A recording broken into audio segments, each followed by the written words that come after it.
Assalamualaikum warahmatullahi wabarakatuh. Ini tanggal 15 Januari 2024, ini 1974 lalu. Jadi hari ini juga tanggal 15 Januari kita di Indonesia kan tentu saja ada peristiwa yang sampai sekarang masih terus jadi catatan di kalangan mahasiswa, ya peristiwa 15 Januari. Ya, itu mengingatkan kita bahwa gerakan mahasiswa itu ditakdirkan untuk mengkritik pemerintah. Pada waktu itu 15 Januari itu isunya adalah ketergantungan Indonesia pada ke industri Jepang. Jadi seolah Jepang menguasai kita itu. Dan memang itu yang terjadi. Pada waktu itu investasi Jepang sangat gila-gilaan, lalu kita terlibat utang luar negeri, IGGI, dan buat mahasiswa yang belum lahir pada waktu itu, IGGI itu lembaga internasional yang mengkoordinasi utang Indonesia. Dan mahasiswa protes karena kekuasaan Presiden Soeharto itu dianggap menjadi antek dari modal asing. Jadi awal Orde Baru sebetulnya tahun 74 itu betul-betul Soeharto belum jadi otoriter, belum jadi punya dinasti gitu. Karena itu awal Orde Baru. Jadi bahkan ketika Presiden Soeharto baru mulai memerintah setelah pemilu 71, baru 3 tahun mahasiswa udah gerah gitu. Ya. Itu dasarnya. Lalu ada Hariman Siregar, ada Dr. Syahrir, ada senior-senior, Doro Jatun, Kuncoro Jakti, ditangkapin polisi itu, Marsilam 9 juta, Rahman Toale, macam-macam. Dan itu penanda pertama bahwa gerakan mahasiswa itu tidak mungkin dihentikan. Nah itu kemudian jadi relevan karena sekarang juga hal yang mirip itu. Kita tergantung pada modal asing, menjadi antek dari modal asing, lalu beban itu diarahkan pada rakyat untuk membayar pajak macam-macam yang dibuat oleh Jokowi. Selalu ada relevansinya, dan mahasiswa pasti diam-diam belajar dari seniornya. Seniornya pasti akan cerita tuh 74 begini, 65 begini,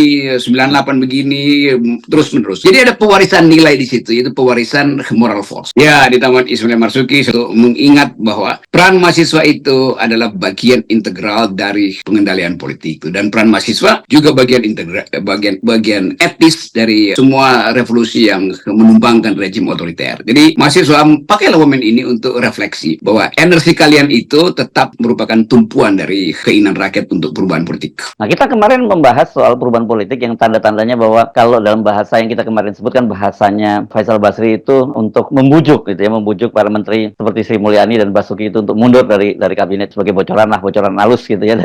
Bang Faisal Basri menyatakan Sri Mulyani yang paling siap, itu pasti dia bukan sekedar bluffing. Tadi dia tahu lah bagaimana suasana batinnya Ibu Sri Mulyani begitu ya. Dan nggak lama kemudian kemarin itu Ibu Sri Mulyani juga langsung mengunggah di akun Instagramnya, media menyebutnya kedekatan dia dengan Basuki. Kenapa ya kok fotonya berdua dengan Basuki yang diunggah gitu ya? Pak Basuki bagaimanapun dia menteri yang sebetulnya disponsori oleh Megawati. Ada dimensi nasionalis pada Pak Basuki, dan mungkin beliau dulu aktif di GMNI, dan itu boleh dianggap sebagai proksi dari Partai Demokrasi Indonesia itu. Sri Mulyani juga dekat dengan Ibu Mega. Ketika jadi Menteri Keuangan, selalu Ibu Mega menyapa dia, dan dia selalu bercerita bahwa dia baru ketemu Ibu Mega tuh. Kalau kita lihat kimianya, memang sekarang dia the chemistry does mix itu, dan kemungkinan bahwa kimia ini akan berlanjut, maka diperlukan semacam orang yang akan mengumpulkan itu. Dalam ilmu kimia namanya ada faktor aglutinasi itu. Penggumpalannya diperlukan tuh supaya ada kekuatan sama untuk menghasilkan energi baru. Kan energi yang ada sekarang oposisi itu ya PKS, Demokrat yang sudah masuk di dalam sistem itu. Di 02 ada Demokrat, di Anies ada PKS. Mereka bagaimanapun sekuat-kuatnya mereka beroposisi, mereka itu partai politik yang di dalamnya ada potensi penyalahgunaan kekuasaan di masa lalu misalnya. Tetapi kalau yang ada di dalam sekarang, misalnya Pak Basuki, Bu Sri Mulyani, dan Pak Mahfud, mereka betul-betul lagi sedang berkuasa di dalam. Kalau dia keluar, efeknya luar biasa tuh. Dan ada alasan kenapa mereka mesti keluar, karena gagal gitu. Jadi sebetulnya pandangan saya adalah orang semacam Sri Mulyani mestinya tidak tahan lagi melihat pelanggaran etis yang dilakukan oleh Jokowi. Demikian juga Pak Basuki, orang yang paling dekat dengan Pak Jokowi, yang mengawal semua infrastruktur Jokowi, menganggap bahwa ada yang nggak masuk akal dengan cara Jokowi cawe-cawe soal anaknya. Semuanya soal Gibran sebetulnya. Kalau soal utang luar negeri ya Sri Mulyani bisa deal dengan siapapun kok, dan orang masih percaya kapasitas Sri Mulyani untuk berutang tuh. Tetapi kalau ada soal moral, etik itu, tentu juga Bank Dunia mulai menegur Sri Mulyani. Anda kan menteri yang kami sponsori sebetulnya, sementara Indonesia nggak ada harapan untuk menghasilkan kembali pertumbuhan 5 atau 6% ke depan. Dan Sri Mulyani pasti dengar semacam perintah atau perintah sublim, perintah terselubung dari Bank Dunia kan, itu dasarnya. Jadi ada hak betulnya pada rakyat untuk menuntut Sri Mulyani mundur, supaya Basuki ikut mundur, supaya Mahfud ikut mundur tuh. Mungkin saya hitung perlu 5 menteri untuk mundur sehingga Jokowi akhirnya harus menyerah tuh. Seperti Pak Harto yang di dalam kekuasaan otoriternya bisa maksa ganti menteri kok waktu itu. Tapi begitu Ginanjar CS mengatakan kami tidak siap lagi, kami merasa cukup, enough is enough, maka terjadilah perubahan politik dengan faktor internasional yang kuat tuh. Tiba-tiba Bill Clinton, bukan Bill Clinton ya, Bill Clinton ya, zamannya Pak tahun 98 itu Iya. Bill Clinton ya, Bill Clinton. Iya, Bill Clinton itu. Dan Bill Clinton tentu punya kepentingan dengan demokrasi di Indonesia, termasuk dia lagi ekspor demokrasi buat Asia kan. Nah ini juga faktor yang bagus bahwa dunia mengalami problem demokrasi. Ada gerakan progresif kanan, Perdana Menteri Lapang di Perancis, terus di Belanda ada si Geert yang gila-gilaan itu. Jadi dunia melihat ada pemburukan demokrasi. Nah Indonesia masuk dalam jebakan itu. Jadi masuk akal kalau setelah ada pemburukan orang ingin berbaik. Nah ini saya kira memang kalau kembali ke Ibu Sri Mulyani nggak ada asap nih kalau nggak ada api ya. Kalau kenapa tiba-tiba Bang Faisal Basri meminta agar rakyat membujuk atau ya yang teman-teman dekatnya membujuk Ibu Sri Mulyani karena media juga tiba-tiba memuat berita ini Prastowo juru bicaranya Ibu Sri Mulyani gitu mencuit yang mengindikasikan bahwa dia sudah mundur dari Kementerian Keuangan. Tidak jelas apakah dia mundur atau tidak, tapi yang jelas katanya akun dia itu sekarang menjadi akun pribadi lagi yang tidak ada kaitannya dengan Departemen Keuangan kata dia. Kalau untuk urusan keuangan kembali lagi silakan mengikuti akun-akun resmi dari Kementerian Keuangan. Gitu Bung Rocky. Ini kan tanda-tanda lagi tuh. Iya, saya melihat itu satu paket dengan Faisal Basri bukan minta rakyat menuntut Sri Mulyani mundur. Membujuk Sri mundur. Sri Mulyani minta supaya dia dibujuk untuk mundur, kira-kira begitu. Karena saya tahu minta diundang oleh Ibu Megawati. Ya, seperti minta diundang tuh. Saya ngerti lah jalan pikiran Sri Mulyani. Saya berteman baik dan lama tuh. Demikian juga Prastowo, itu teman baik saya tuh. Yang kadang-kala kita berselisih dalam soal kebijakan, tetapi saya percaya bahwa dalam soal etik Prastowo juga adalah panduan. Karena itu dia diminta Sri Mulyani untuk jadi juru bicara kan. Dan karena itu saya percaya bahwa apa yang disinyalkan oleh Prastowo itu sama dan sebangun dengan apa yang diinginkan oleh atau sinyal pertama dari Sri Mulyani. Mulai kita membayangkan akan ada proses di dalam kabinet sendiri. Tentu cari momentum dan cari alasan yang tepat supaya Pak Jokowi nggak tersinggung. Tetapi tersinggung nggak tersinggung, rakyat udah merasa Anda layak untuk keluar dari kabinet. Kira-kira itu tuh. Ya. Jadi kalau Sri Mulyani melangkah keluar itu pasti ya mungkin 3-4 menteri juga akan lakukan hal yang sama. Ini kan cuma soal siapa yang berani melangkah keluar dari istana kan. Bagi kita masyarakat sipil itu nggak ada alasan lagi untuk bertahan di istana. Itu pentingnya semacam keteguhan hati untuk mengatakan bahwa enough is enough Pak Jokowi. So shoot ini lagu perpisahan aja. Kan kalau Anda bukan membujuk ya, kalau Anda bolak-balik udah mendesak kan gitu ya, Bung Rocky. Iya, karena dulu waktu Sri Mulyani dilenser atau digusur oleh Abu Rizal Bakri dalam persaingan waktu Presiden SBY, saya buatin Sri Mulyani forum, judulnya Etika Publik. Dia pidato di situ. Jadi saya masih ingat pidato dia yang menghendaki etik itu, integritas itu nomor satu. Nah sekarang kita tagih pada dia kan. Di dalam pidato itu saya kasih pengantar ceramah Ibu Sri Mulyani. Saya bilang Sri Mulyani adalah kembang setaman yang sedang dirusak oleh para perampok. Dan kita ingin supaya Sri Mulyani kembali karena dia adalah a beautiful blessing atau a beautiful blossom buat negeri ini. Lalu dia pulang ke sini dan dia menemui bukan lagi taman bunga tapi semak-semak. Kan itu intinya kan. Jadi ngapain ada taman bunga di tengah sengak-sengak kabinet Jokowi? Jadi saya mau ingatkan Sri Mulyani bahwa Anda pernah berjanji untuk tidak bekerja di tengah semak-semak itu. Jadi jadilah taman bunga kembali itu. Anda rakyat Indonesia bisa paham apa yang Anda lakukan selama ini seolah-olah jadi pembela Jokowi. Tapi orang tahu bahwa Sri Mulyani ingin menyelamatkan ekonomi Indonesia karena reputasi Sri Mulyani itu jadi penentu stabilitas ekonomi Indonesia. Nah sekarang udah saatnya Anda keluar dari semak-semak itu. Anda sendiri siap membuatkan pidato sambutan lagi nggak kalau ini Sri Mulyani mundur? Udah tinggal halaman terakhir nih. 4 halaman pertama udah saya buat.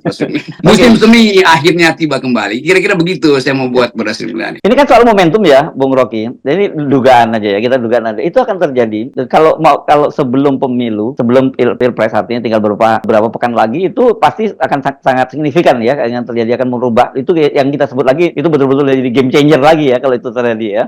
Saya duga keras bahwa ini akan terjadi. Bahkan saya pastikan ini pasti terjadi. Karena nggak ada alasan untuk menunda kemaksiatan politik istana kan. Itu artinya kalau sampai pemilu terjadi duluan itu Jokowi udah punya kemampuan mengkonsolidasi kan, itu dasarnya kan. Karena bagi Jokowi dia mesti menang di situ kan. Jadi sebelum Jokowi menang maka kita mesti halau dia karena dia menghalangi gerak ke arah demokrasi. Jadi sebetulnya itu poinnya sederhana. Dari awal, dari sejak setahun lalu kita udah bicara tentang kemungkinan pengleseran dan orang masih nggak percaya bahwa Rocky Gerung ngecap aja tuh dikompori oleh pertanyaan-pertanyaan provokatif dari Hersu. Kan kita tahu itu kan, Basri itu. Akhirnya mereka mulai pelan-pelan, Rock lu bener juga tuh sama Hersu tuh, itu pasangan yang udah bener tuh, partner in opposition gitu. Jadi sebetulnya hal yang standar tadi, ini nggak perlu analisis komparatif politik tingkat tinggi, karena kita tahu watak dari orang-orang yang ada dalam istana, termasuk watak ya teman-teman kita LSM yang masuk lalu dikendalikan di situ oleh Muldoko, lalu jadi kacung di KSP sebetulnya. Kan itu ngapain sebetulnya di situ tuh? Ya, saya sih merasa terhormat Bung Rocky kalau disebut partner sebagai partner oposisi, tapi yang